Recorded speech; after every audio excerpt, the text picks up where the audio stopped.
Welcome to our conversation on the vicious cycle of armed conflict and hunger, starvation crimes, and the use of hunger as a method of war.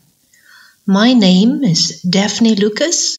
I'm Humanitarian Advocacy Officer for the German NGO Welthungerhilfe, and I'll be talking with Catriona Murdoch. Catriona is Senior Legal Advisor and partner of the Global Rights Compliance Foundation based in The Hague.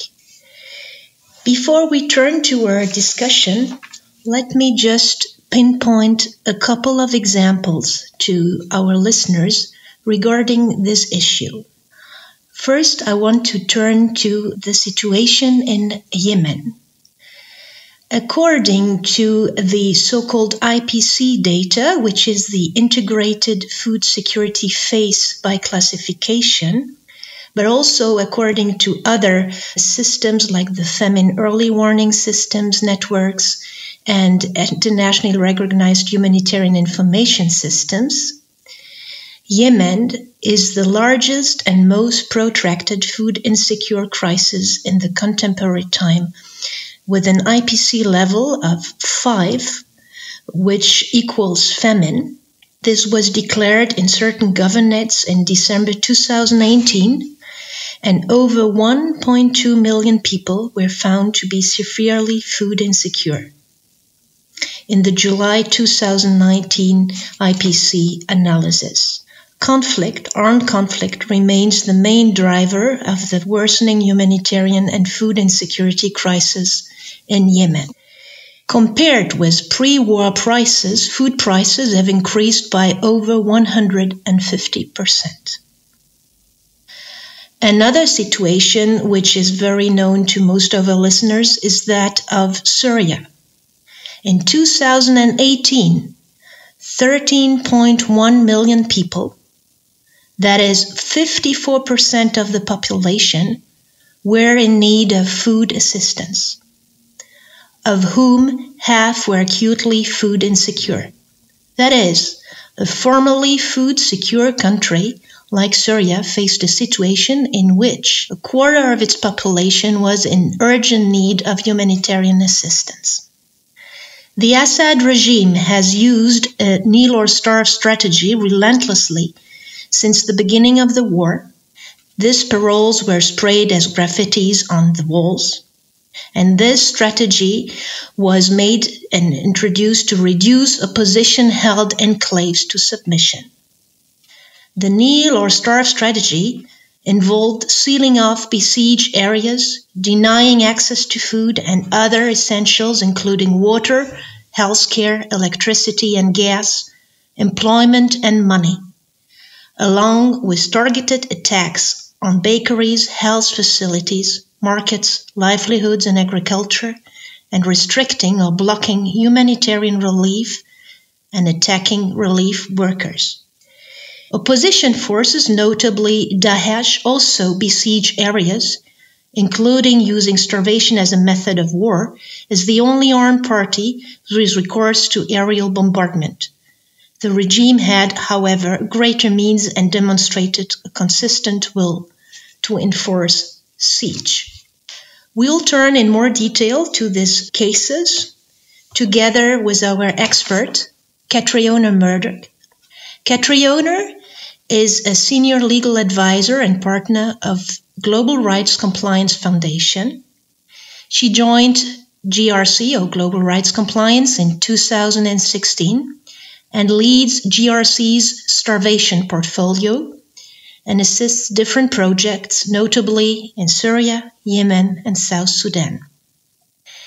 She has been integrally involved in the Swiss-led proposal to amend the Rome Statute of the International Criminal Court to include starvation as a war crime for the first time in non-international armed conflict. She regularly represents GRC at high-level panels before the UN Security Council and UN Human Rights Commission, and has extensive experience at the International Criminal Tribunal for the former Yugoslavia and the International Criminal Tribunal for Rwanda.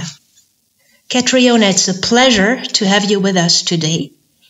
And My first question to you is, this is what we hear a lot from other experts, is saying that, look, this is not really new, this phenomenon about using starvation as a method of war or as a weapon of war. It's a very ancient practice. It was used during the Carthaginian War. It was used during the Biafra War. So what is new about this phenomenon today? Thank you very much for that very gracious introduction, Daphne.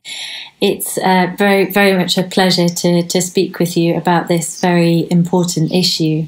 And I think to the summary and the introduction there with some of the figures that you mentioned and the situations really sort of captures some of the core of why I started working in this area, in this field. And you're quite right to mention, of course, that this is really not a new phenomenon at all. It is a very, very ancient practice that a lot of Western states themselves were engaged in. The reason that it's new or worth at least highlighting what's new or different about it at this given point in time is I think it can be broken down into 2 points. And the first is really the rise of global hunger. And again, you mentioned some of those statistics at the beginning. But what we saw was this re-emergence of famine in 2017. And really, when we looked into that and some of the reasoning behind it, what became very clear very quickly was that every instance of famine or acute food insecurity was and still is at its core man-made. And so the current scale of consequential suffering and death was really unprecedented in recent history. And when you look into the long history of how this has played out, authors and famine experts such as Alex Duval has laid that out much more eloquently and extensively than I could. But I think what's key is that it really is a current feature of nearly all of the conflicts that we see. And you mentioned Syria, and of course Yemen was really the peak of why I started and why I got into this. But elsewhere, South Sudan, Myanmar, Sudan, the Central African Republic, the People's Republic of Korea, Venezuela, Zimbabwe, those, whilst not in active conflict zones, are still places where this is very much a practice of conflict or civil disturbances. So the Global Hunger Index this year reported uneven progress in reducing the rise of global hunger. And the rise of undernutrition levels really clearly show in that report that it corresponds in timing and location to an increase in conflict and political violence.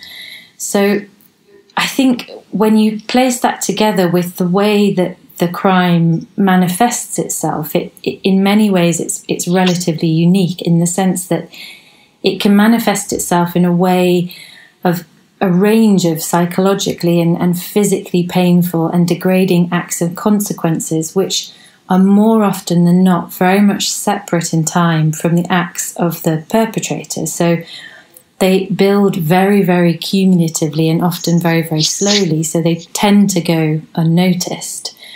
And there's an array of undignified and shameful acts engaged in starvation, from poverty and the inability to feed one's family or to pay for transportation to a feeding centre, and maternal deficiencies, negative coping mechanisms like child marriages, and really the utter anguish of choosing which child to feed and which child to starve is something that cannot be underestimated. So whilst that's, of course, not to elevate starvation over other crimes which humiliate and degrade victims, such as torture or sexual and gender-based crimes, there is this insidious nature of starvation that appears to trickle across whole communities in a way that's quite different to other crimes.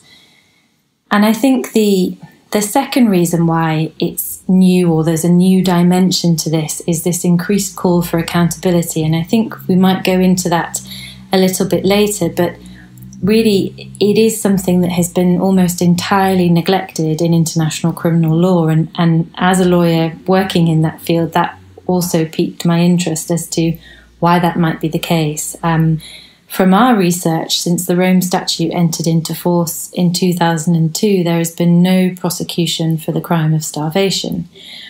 Our research suggests that there's only 2 prosecutions in the modern era that have pleaded starvation as a distinct crime in its own right, and both of those are on a domestic level in Croatia and Ethiopia. So whilst there's been other cases that have featured the conduct of starvation, it's always been subsumed into something else. So again, that was something that we wanted to highlight, that is new and is different and worthy of our attention. Thank you, Catriona.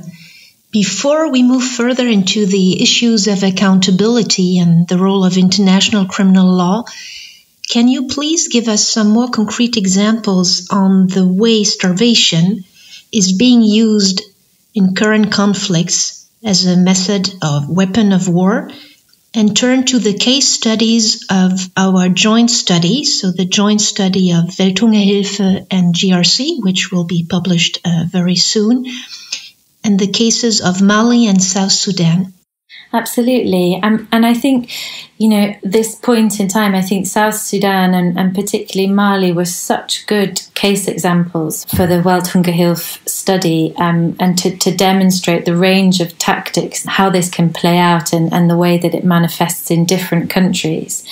And so for South Sudan, we in our previous work with the World Peace Foundation and again with Alex Duval, we studied quite intensively that as a case study. And so the situation was familiar to us. So I was very pleased when it was agreed that would be one of the case studies and that you, Daphne, would go and see through those consultations on the ground and talk to those actors and people who were affected. So what we saw only in last year and the IPC warnings for the start of this year are again fairly grave.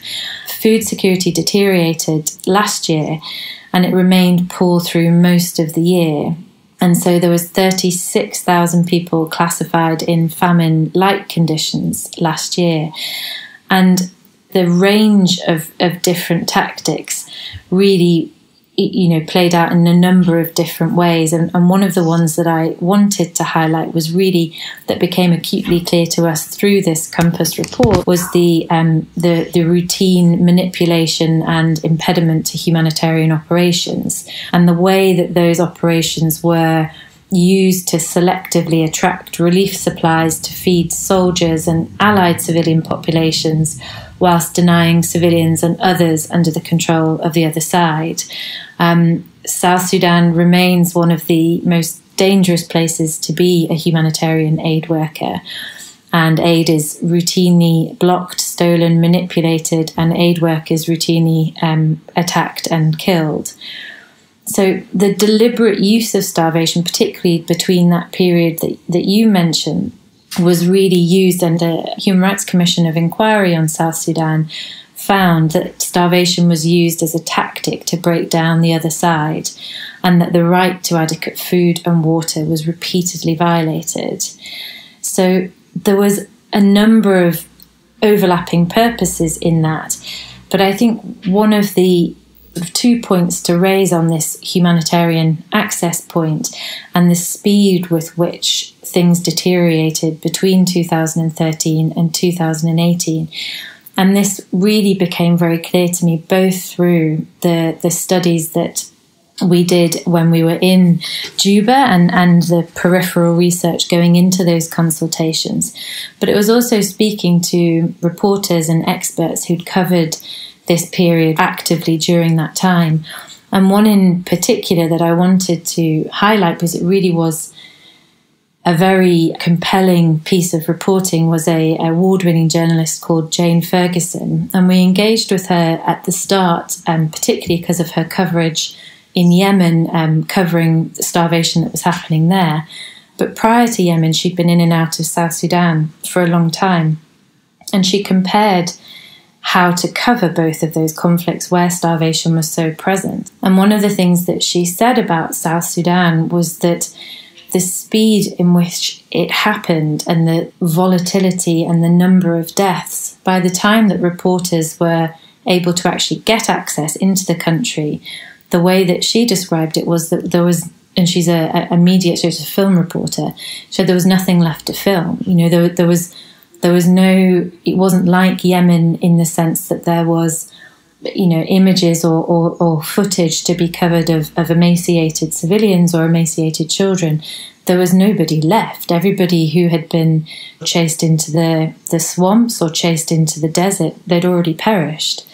So that was a very clear sign as to the way that the sort of disregard for almost all forms of international humanitarian law. And I think the other point to raise was that the repetition of attacks and the duration and the failure to take any steps to alleviate that suffering. And I think what's important to highlight, particularly in the current context, when we're looking at the way that even now, despite a huge amount of progress and the signing of a unity government and the revitalized agreement, that the form of humanitarian obstruction that's cited in our report and the bureaucratic impediments, rather than say now the physical obstruction or diversion that you saw in the likes of 2017, these forms of obstruction still have a significant impact on the fragility of that food security system. And what's, I think, a key point for us to focus on in the current climate is how that is going to be affected with COVID-19 and the pandemic, where you have countries like South Sudan or Yemen or Syria or a number of other countries whose healthcare system has been obliterated through conflict or has not had the resources that is available to it. And you have a very fragile, food secure, insecure situation. The impact of not being able to have humanitarian access because of a range of blockages, closures, border closures, international staff being pulled out, local staff becoming poorly, then you see that this is very quickly going to descend back into a severe situation and also affecting more globally stability in the country. And so Global Rights Compliance, GRC, are currently putting together a COVID-19 international humanitarian law response package where we will work through some of these humanitarian and international human rights law issues that organizations, humanitarian actors and states and donors have to be so mindful of, because we're getting anecdotal information coming back to us now from those that we've worked with saying the rules on social distancing and being able to group together means that feeding centres and places where aid is normally deposited, you're no longer able to have access there.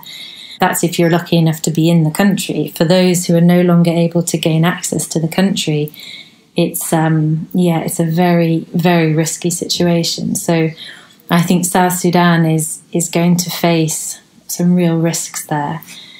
And then with Mali, I think Mali was a very interesting comparative study because it was the scale of conflict and hunger and insecurity there is obviously very different to what we saw in South Sudan. But again, there are a number of tactics that were very comparable: the use of sieges, access restrictions, looting, attacks on civilian objects, and a deliberate or seemingly deliberate campaign against what we uncovered, I think, for the first time, and Daphne, you were there, was attacks against and looting of school food canteens. And so I think what we saw in particular in one area in the district of Mondoro in the Mopti region, what we saw again, and similarly with South Sudan, was a deliberate cut-off of humanitarian access in a siege situation where the surrounding village was covered in improvised explosive devices, and actors such as WHH and others were unable to access unable to get into that village for a long period of time, causing reports of acute food insecurity, nutritional vulnerability, and deaths. There were 6 reported deaths of malnutrition from that particular village, which was, as I say, was completely blocked off. And I think there's the focus on that in the report of the isolation of that zone and the deterioration, this very quick deterioration of the food situation there, and the inability of actors to negotiate with those on the ground to gain humanitarian access was a real challenge for everybody involved. Thank you for these clear answers, and in particular for making clear that the issue of starvation crimes is not only about the direct attacks toward the civilian population, the looting, the burning down of fields, the killing of cattle, and so on and so forth, but it's also an issue about humanitarian access and about the intentional blocking of aid delivery. And this is also part of the discussion here. So international humanitarian law matters. And you have described that so far one of the key issues is the lack of legal prosecutions, and accountability plays a key role here. So what difference can international humanitarian law, international law make to improve this situation and to make sure that perpetrators of such violations can be prosecuted? Well, I mean, having spent a fair bit of time in international criminal law, despite being there are its pitfalls, and certainly there are criticisms that are justly made against it. But that said, I still remain an eternal optimist about what international law and law more generally can do and how it can assist in situations such as this. So I think there is an enormous amount that international law can bring to this situation. And I think one of the first points is really to make this clear and understandable, the labelling of what this conduct is, which will in turn enhance the recognition for victims that this is something that is being done to them. This is not their own failing. This is not an issue of poverty or failing on their part to be able to access services. This is something really that is in most cases being deliberately perpetrated against them. So I think that recognition really cannot be understated. I think what the importance is really trying to identify what we mean when we talk about starvation and how that differs from some of the other terms that are used, famine, food insecurity, and hunger. And those terms don't always reflect the conduct which may be a breach of human rights or a breach of international humanitarian law. And I think once we understand that, it becomes a bit more clear as to how we can move forward and how investigations and prosecutions may well enhance the situation. I think once that labelling has got more traction, where we then start to see is a shift from what was previously considered, or what is still very much considered, as almost a sort of byproduct of war. It's an unfortunate consequence. People always go hungry in conflict, and it's not necessarily something that warrants an independent investigation or indeed a prosecution. And I think here you see the real similarities between the movement for sexual and gender-based violence and the movement for starvation. And it was only really when civil society got together and campaigned extensively, brought together victims, and that recognition was there, that prosecutions at the international level started to send the right signal. And now, where we see now moving on with a wealth of jurisprudence behind us on sexual and gender-based violence, we see that there's very, very severe sentences, that it's internationally recognised that this is, is an intolerable part of conflict and should no longer be, a blind eye should no longer be turned to it. And I think the same can be done for starvation. Once we disentangle this from issues of climate and various other pre-existing vulnerabilities, once we realise that this is something separate, then I think that recognition will generate the right kind of attention and the right kind of deterrence for those who are perpetrating it.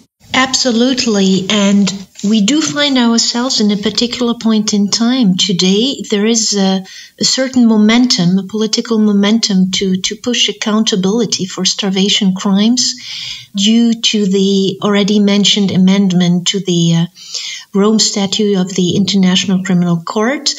But also there is the UN Security Council Resolution 2417, which has been recently adopted. These are two important tools to push for a stronger accountability for starvation crimes.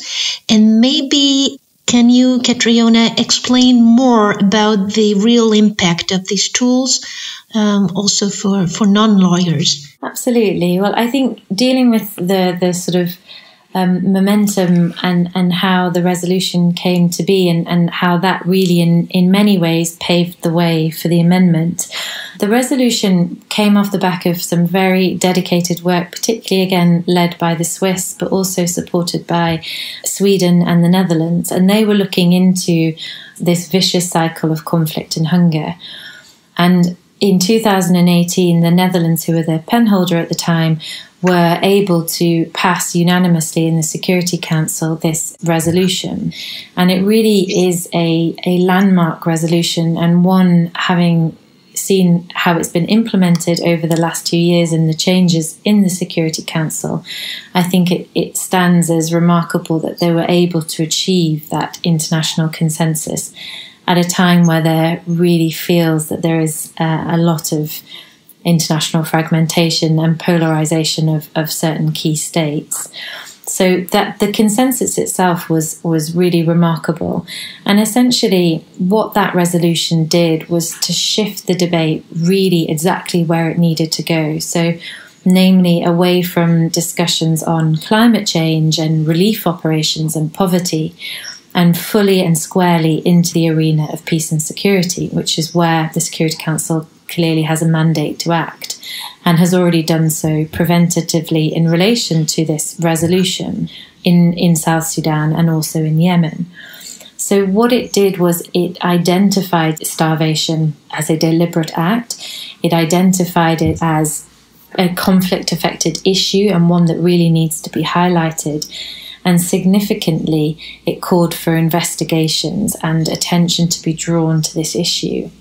And the investigations is a really key point and one that we've been working on subsequently. And certainly for countries such as Germany, who really have been blazing the trail in terms of its support to the IIIM for Syria and also in universal jurisdiction claims and that a body of accountability and responses that Germany are leading in.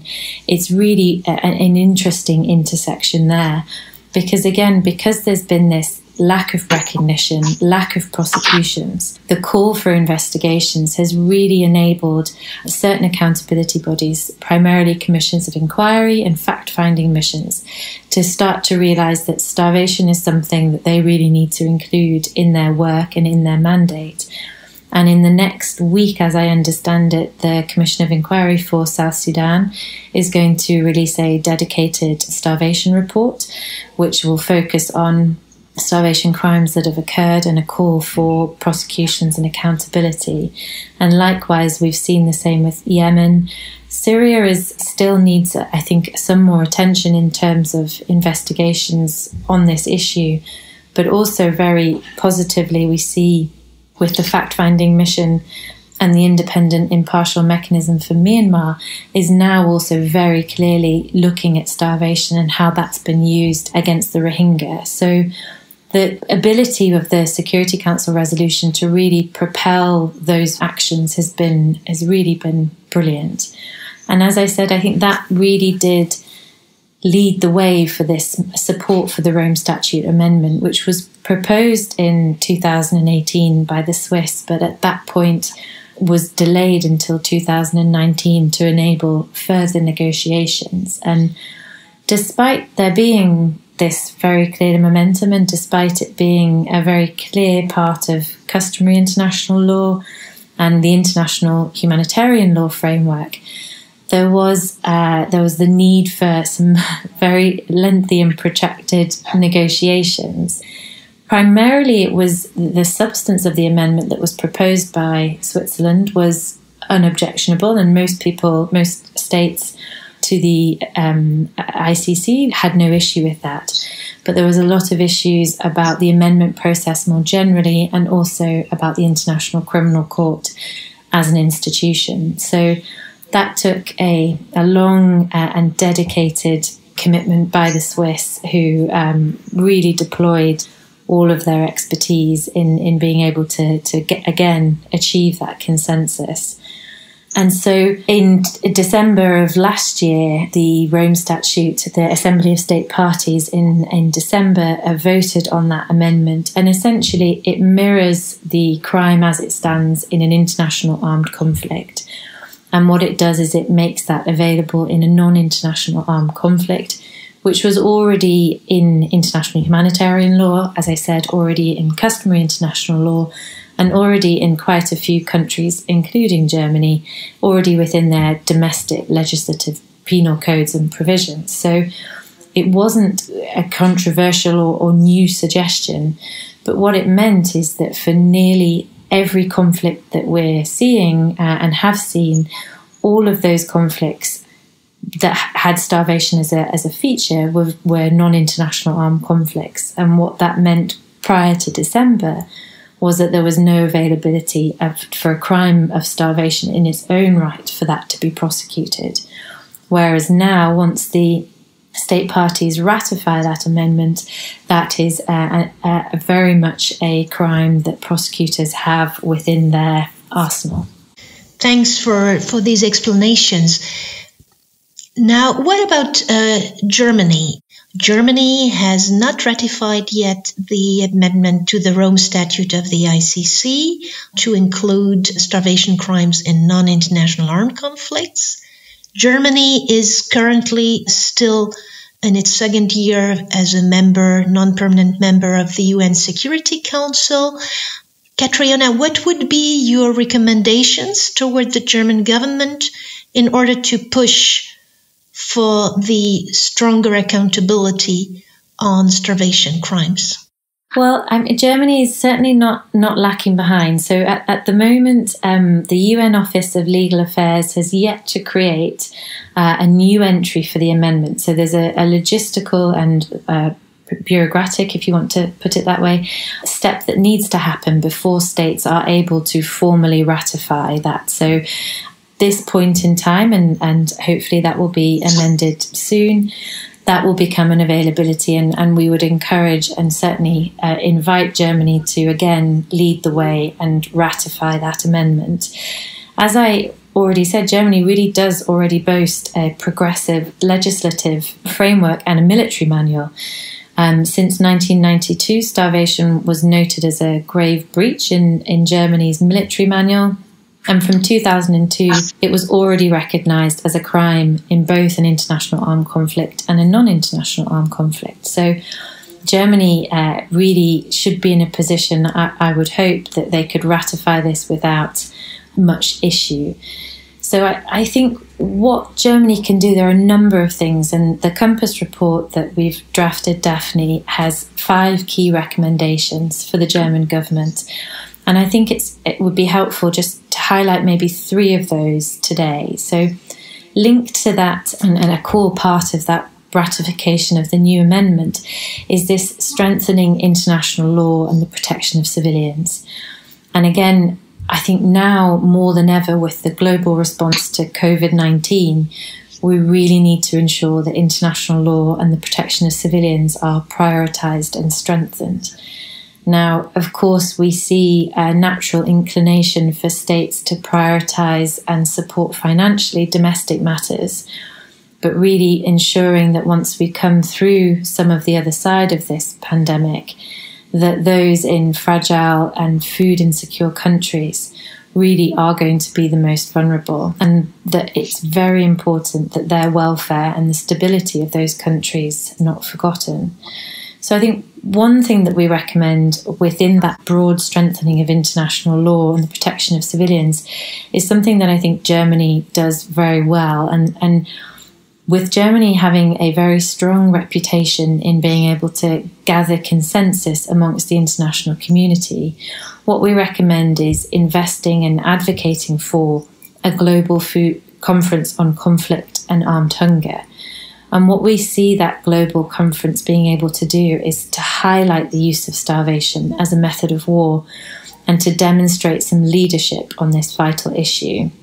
As I said before, I think once the pandemic is contained and we're in a different phase, there's going to be a need to readdress those who have been most affected and whose human rights are likely to have been put on hold.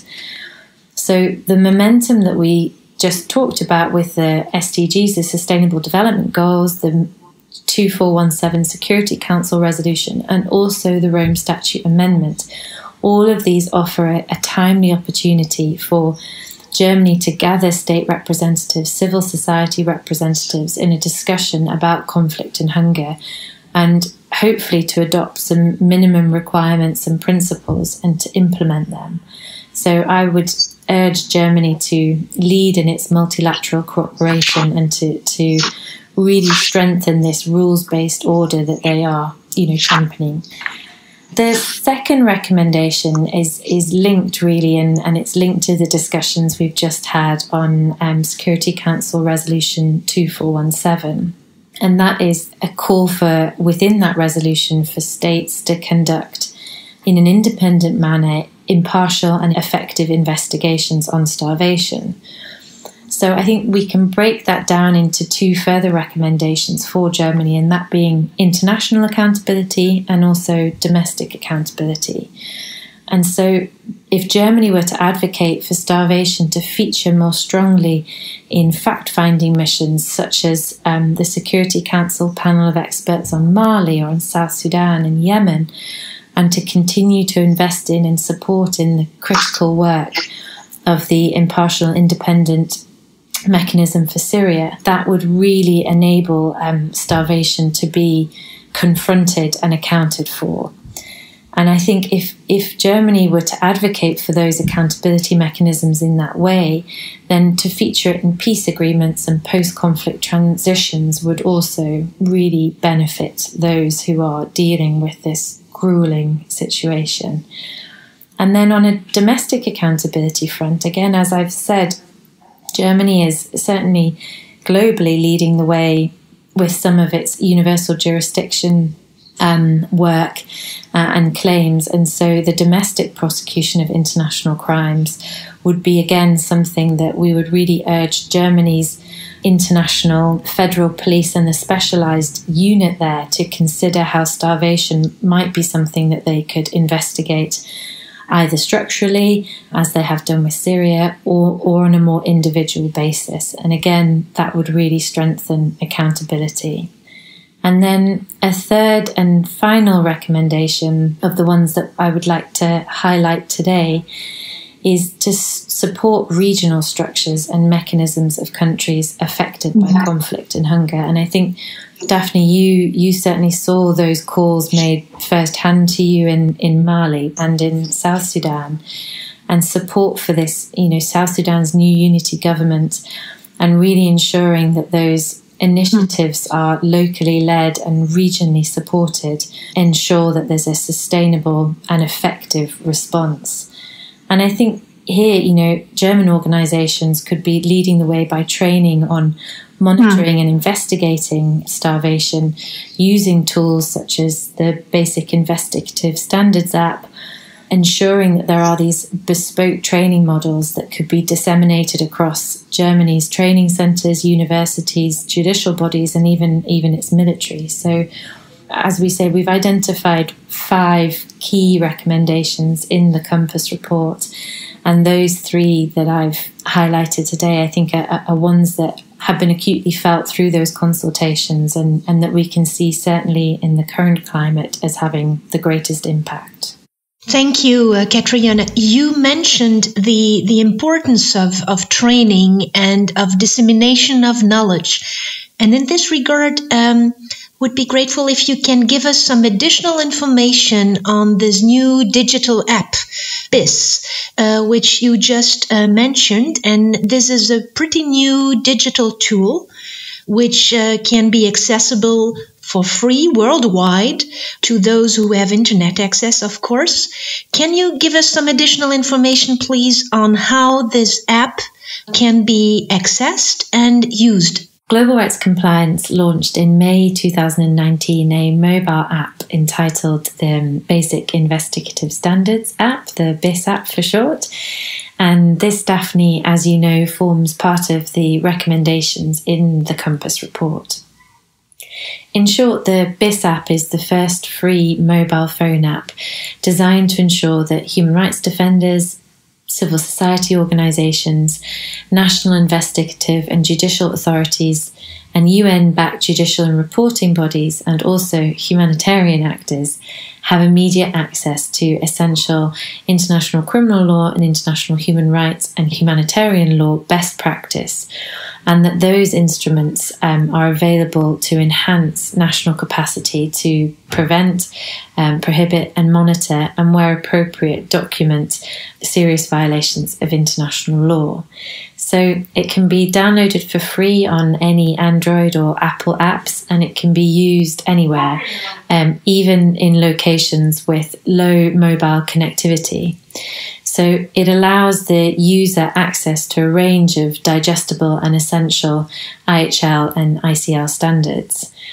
The app has already been used in a variety of different contexts and has been piloted, and it's been used in GRC's Foreign and Commonwealth projects in Iraq, in Ukraine, and has been piloted across Bangladesh, Myanmar, Venezuela, Sudan, South Sudan, Palestine, Syria, Philippines, and also Mali by leading civil society groups. And the interest and take-up by other UN bodies has been really, really pleasing for the team who's worked exhaustively on this initiative. So GRC aims to roll out corresponding activities to support the integration of the app into the operational mandate of users, which will include dissemination, ongoing support and training. And so I think there is a real opportunity, as we've outlined in the report, for Germany to take the lead on various training and capacity building exercises with this tool and with other tools. It seems to us that it falls really squarely within Germany's stated Security Council priorities, integrating and reinforcing international law, promoting and upholding human rights and accountability, and a return to a rules-based order. There's also, as we discussed before, some interesting and concrete synergies with Germany's lead on universal jurisdiction claims. Having the BIS app as a tool for Germany's specialised unit of the German police force, the ZBK, would also be something that I think really could enhance those priorities that Germany has stated. It has already been used by investigative police and judicial units in Ukraine and Iraq, and we hope that we can continue disseminating and rolling it out and translating it into a variety of different languages and context specific with the right support. So it's something that the team is very, very proud of, and we hope that it continues as successfully as it started. Thank you very much. This was our talk on the vicious cycle of armed conflict and hunger, starvation crimes, and the use of hunger as a method of war, together with Catriona Murdoch, partner and senior legal advisor of Global Rights Compliance. It was a pleasure to have you with us today. Thank you very much as well, Daphne. Thank you. You can find additional information on this topic both on the website of Welthungerhilfe and on the website of Global Rights Compliance. Also information about the BIS app. The mentioned Compass study will be available very soon in April and May. This shall be also posted on both our websites. Thanks again for your interest.